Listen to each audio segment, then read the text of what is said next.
What is up, guys? Zaid here, and today I'm going to be talking about the new Yu-Gi-Oh! Master Duel that just got leaked on their Twitter, on Konami's Twitter. To be honest, I don't know how I feel about it. Just from first glance, it looks pretty good. My question, the first and foremost question that determines whether I'll use it or Duelingbook, is if it is free. If the cards aren't free, then I don't think I'm going to want to play it. I think it'll be very popular still. The fact that Konami finally has their own duel simulator, which they should have had years ago. I don't know why they're so behind the curve on it. I think just it being theirs will generate interest. But I think that for a player like me, I don't really want to be on it if it's like Magic the Gathering Arena where you have to pay money to acquire cards. Because the difference between Magic and Yu-Gi-Oh! Is you can draft in Magic. So if you're purchasing packs on Magic, you could purchase them in the form of a draft, and you're getting a new type of fun out of it, where you're going to compete in the draft, you're going to earn potentially even more cards than you would have initially got with the points you spent on packs. And then, like I said, you have fun doing the draft also, on top of acquiring the cards. But if it's something like Duel Links, which they've already released, where you, in order to play free-to-play, have to grind absurdly hard to get the gems, and then financially you could spend hundreds of dollars on an online deck that's only comprised of 20 cards. I can't imagine what it would cost to try to build a top tier meta deck in real life and then also build the same deck online. It could be if they make it the way that Pokemon's is, where you get a code pack with each pack you buy from Yu-Gi-Oh, I think that could be cool, because it would add a little bit of extra value to each Yu-Gi-Oh pack, but that doesn't answer how we would acquire older cards. How am I going to get an LOB Regeki if it's not really if you're not able to get code packs from LOB, which Pokemon does older format events on theirs, where if you win, you get packs that are older. So that could be a solution to that, but I don't know if that's something they would do. It's really interesting to think about the possibilities that this could bring. I'm just really hoping that it's free. If it is just Duelingbook, except they own it, and there's a lot more animation and stuff behind it, I think that would be amazing for me personally. But I also, if it does cost money, there's things that they could add that would make it more appealing than Duelingbook, even though you have to pay to use it. Like if they did tournaments like Pokemon. In Pokemon and PTCGO, you can enter events that you pay tickets to enter, and you acquire the tickets by playing on the Versus ladder, which I believe is the equivalent of like a Duelingbook ranked. And those tickets get you into these events. Say it costs like 8 tickets to enter the event, and then I think that everyone gets something, like one pack maybe, regardless of how well you do. But the more wins you acquire going through it, I believe they're usually like 3 rounds, and each win gets you in a higher prize bracket where you win more packs. So something like that could be absurdly fun, because you're playing competitive Yu-Gi-Oh! But online, and it's sanctioned by Konami, and it also opens the possibilities for scratch type things. I'm currently working on a Duel Links from scratch, which I'll release once I finish editing the first episode. I'm almost done actually. But there's also Nim Nim did his first from scratch series in real life, and stuff like that could be then done on this new Duelingbook app, where you start. If it does cost money, it'll probably be easy to acquire points in the beginning, because typically these things that cost money, there's also ways to play free to play. Like in Pokemon, like I said, you play on the Versus ladder, you get the tickets, you get coins, you spend the coins on packs, you spend the tickets to enter tournaments to win packs, and then the packs can be traded for cards. That, which also brings up another interesting thing. If it costs money, will there be a trading system? And if so, how will that work? Because that could be game breaking too. If there's no way to trade between players, then it kind of doesn't feel right. It's a trading card game. Why can we not trade? But who knows? Maybe it will. That would be really sick. If you can trade, then that would make the from scratch possibilities a lot easier. It would make it a lot easier to acquire the cards because you could just buy the singles then. You don't have to buy packs. But that's the thing that makes me think that you won't be able to buy, or you won't be able to trade. You cannot trade in Duel Links, and you cannot, I believe you cannot trade in Magic the Gathering. You can trade on Pokemon though. But the fact that you can't trade in Duel Links, I think, would set the precedence for me to expect no trading in this. And the thing that I think is a problem with trading in a game like Duel Links is that when you make a fresh account, they reward you with the in-game currency, which is gems, at an exorbitant. I don't know what the word is. I think it's exorbitant, whatever. But at an exorbitant rate compared to the normal rate once you're developed throughout the game.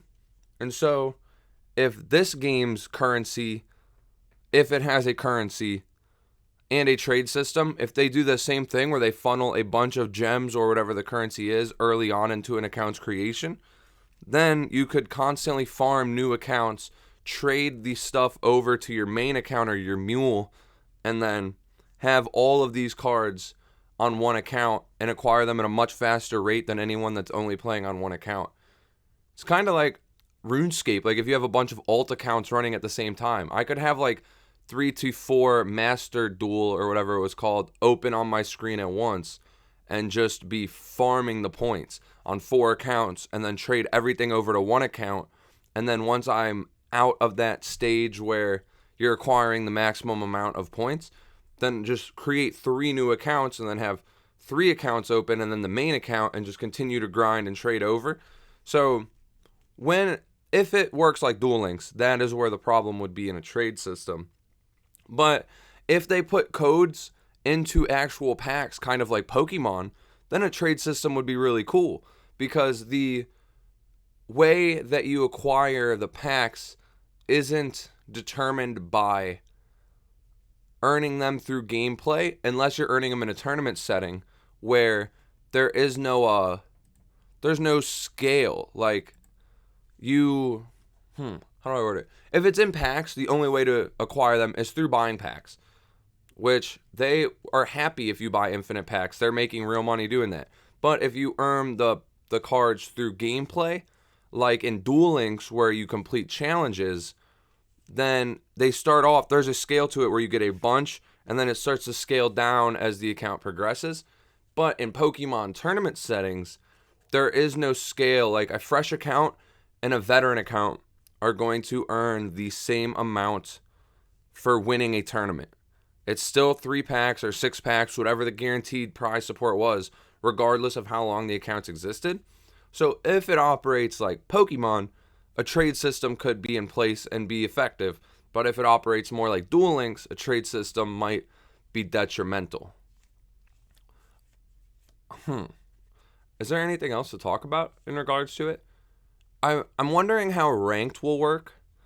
Again, like if ranked works like Duel Links, it would be a lot cooler than if it worked like Pokemon. Because Pokemon's is just a versus ladder. You don't really have a determined ranking. But if it works where you start, like in Duel Links, you go from rookie all the way up to King of Games, that seems a lot more exciting than to compare it to Pokemon. It seems a lot more exciting than the versus ladder. It also is a lot more exciting than Duelingbook, where you're competing for a rating, but the rating doesn't always determine who you're against. Like this duel that I'm spectating right now, this guy on the bottom has 1,400 ranking and is playing against a guy with half of that, 778. Sorry to take away your 78 points, Paradox. But just like in Duel Links, if you're a rookie, you're playing against rookies. And if you're King of Games, you're playing against King of Games. Having that exact bracket allows you to only play people in that bracket. Or on Duel Links, there's not a bracket for 700. You're playing anyone that it'll queue you with. And I think your ranking just kind of weighs into who you play. Like if there was a 700 available and a 100 available, they probably gave this guy with 1,400 the 700 just because it was the highest person available that second. Also, the fact that it is a Konami product also opens the possibilities that it's on mobile. If the game is on mobile, that could be huge compared to Duelingbook because there's not a Duelingbook app. I can't play Duelingbook on the phone on the go. And it's also going to be automated. Being an official program, it will most likely be automated, just like Magic is, just like Pokemon is, just like Duel Links is, which to me makes it less appealing to a competitive player because you're not learning on your own and constructing your chain links. The game kind of does it for you, which then when you do that, when you go into a tournament setting, if you've been playing on a program that automates your chain links and makes everything very easy for you, you're not put in a position where you have to learn. To give an example for that, when it comes to Pokemon, I do not know how status effects work. If you tell me that my guy is burned, I have to ask you, what does burn do? When does it apply? How much damage do I take? Because I'm handheld by Pokemon. Pokemon does it all for you, so I'm never bothered to learn. Another example is I think that it goes in Pokemon, I think you draw your hand, play your basic, put your prizes down, but it literally took me 2 years to learn that because Pokemon just did it for you. I was never had to learn until I'd play with friends, and then I'd look stupid when I'm like, when do I put my prizes? And a lot of times I'd forget to put my prizes. We'd be halfway through a duel, they'd kill my guy, or I'd kill their guy and I'd go to take a prize. And I have no prize cards there because I forgot to put them there because I'm not conditioned by the gaming platform that I play the majority of my games on to do so. So if it ends up being automated, which it almost certainly will, I think that is somewhere where Duelingbook will have a very big leg up. That's why I opt for Duelingbook over a program like YGOpro. I think that a bad player is going to be punished more on Duelingbook, and that's a good thing for growth, but it's not a good thing for growth for the player, but not good for growth for the game, because a game kind of wants every player to have it as easy as possible so that more people are inclined to come try it. At least that's my understanding of it. So the automated system will be good, I think, for garnering more players, and the fact that it will be on mobile most likely will also be good for garnering more players. But I think that for players trying to compete at the highest level, or even at their highest level, it will not be as beneficial to play on as something like Duelingbook, because Duelingbook is as close to simulating a real duel as possible, where there's not a judge watching over your shoulder, there's not an automated program that is making sure all your chain links are perfect, which also, that's another deterrent though, because that makes it so more advanced players have the ability to cheat less advanced players because there's not a system of regulation. But like, again, that makes it more comparable to the real world, where you have to be up to date on your rulings. You have to know what's going on in order to compete, which isn't for everyone. And that's why I think that the automated system will definitely attract a lot of players. It'll attract the players that like playing on YGOpro, but the highest level player, I think, will be better off play testing on Duelingbook still. That begs another question. Duelingbook had a predecessor, Dueling Network, which got shut down. I don't know if it was Konami that shut it down. It could have been like a cease and desist, and then they went and they opened Duelingbook. Like, I don't know the entire backstory behind that, but it leaves you to wonder if something like that could occur again, where Duelingbook will get taken down because of the fear of it competing with their new product. And if that's the case, what about what's it called? YGOpro, or what's the other one? There's YGOpro and Duelingnexus, I believe. If there's any others, let me know. But what happens to those? Are they going to be forced to close? Does Konami have the ability to close them? My assumption would be yes. Like, you've created a program that now directly conflicts with them business-wise, and it completely uses their game, their cards, their everything. So I'm assuming they'd have the ability to shut these programs down. But will they? And if they do, and this is the only option we have for playing Yu-Gi-Oh, then I think we're all just going to play on it. I don't see a world where everything except this program closes, even if it costs money. And unless it costs money as a very inefficient way, like Duel Links where you could spend hundreds of dollars and still not finish your deck. Unless like it's that crappy. Even if it's that crappy, people still pay the hundreds of dollars on Duel Links to not finish their deck. So if they manage to close all these other programs, there's no doubt in my mind theirs will be very successful. And even if they don't shut the programs down, I think that the ranked section of Duelingbook will probably die because a lot of the players will shift over. But that could be good in the sense that I think competitive players will stay on Duelingbook, and that means that the duels you get on average will be better. And that will be another deterrent for worse players because they're going to play good player after good player after good player. They're going to get shat on, and then they're going to be like, all right, I'm switching. I'm going over to Duel Master or whatever it's called. And then I think that Duelingbook, if it stays alive, could become a grounds for competitive players to practice. And then this could take away the casual player, which would probably not be great for Duelingbook as there'd be a lot less players on it. But I think it would be good for people that want to become the best duelist that they can. And I also think that when I want to play test with my friends, I'll continue to use Duelingbook where everything is free and I can test out new things. Like, what if if they cost money to play on this new program, what if I'm testing for a YCS and there's 6 different cards I want to test out in my side deck? I don't want to have to spend hundreds of dollars on this new game to try to unlock these. Which it could be easy to acquire cards if they cost money. It could be cheap. I don't know. Just my assumption based off of everything Konami's done in the past. Their cards in real life are expensive. Duel Links is expensive. I'm assuming that if you pay money, which I'm assuming you will, it'll be expensive to acquire these cards.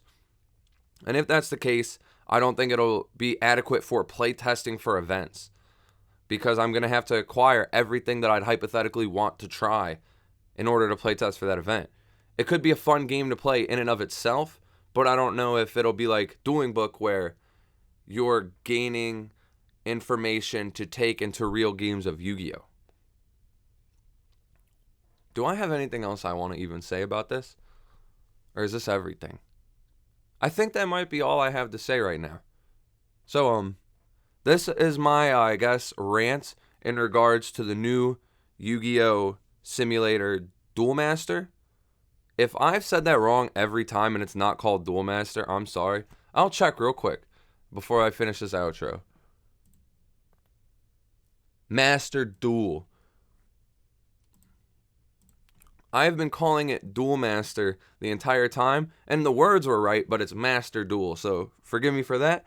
But this is my little rant in regards to what I think Master Duel could be, what it could mean, and if I am interested in it or not. So thank you for watching if you enjoyed, and take it easy. Make sure you like and subscribe.